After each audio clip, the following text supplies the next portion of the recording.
doing math with RHB. Sometimes you see this. We're doing lesson 24. Least, or sometimes called the lowest common multiple. Least and lowest kind of synonymous with each other, so you might see it done either way. Some books put least common multiple, others put lowest common multiple. Exactly like it sounds. Take a look at some examples. All you're doing is getting two or more numbers, and you want the lowest or smallest number which is divisible by those numbers.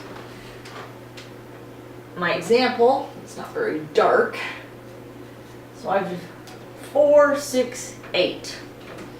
So to get my examples to my multiples, all I've done is 4 times 1, 4 times 2, 3, 4 times 4, 4 times 5, etc.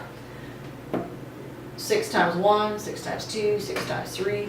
Do about 5 or 6 numbers or 5 or 6 multiples of your given example, and usually you'll come across something that will connect. In this case, 24.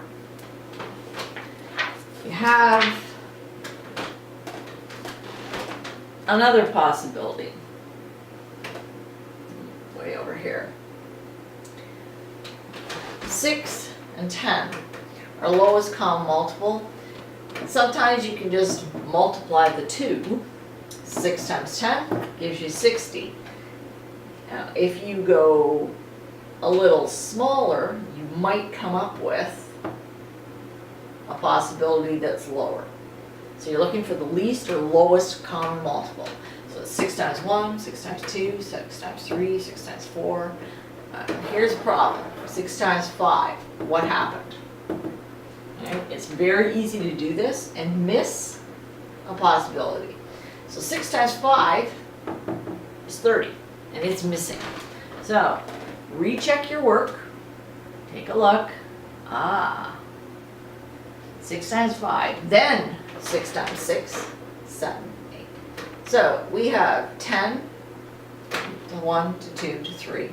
So you have 30 and 30. So the least common multiple here, even though the example says 60, it's not 60. It's 30. So this is wrong. Least common multiple is 30. So always check your work. You can do it quickly. Doesn't take that long. Check through. 6 times 1, 6 times 2, 6 times 3, 6 times 4. As soon as we did this, we noticed 6 times 5, which was 30, is missing. 6 times 6, and so on. It's very easy to write down the wrong answer. Everybody does it. It doesn't matter who you are. So always check your work very quickly to make sure you haven't missed something.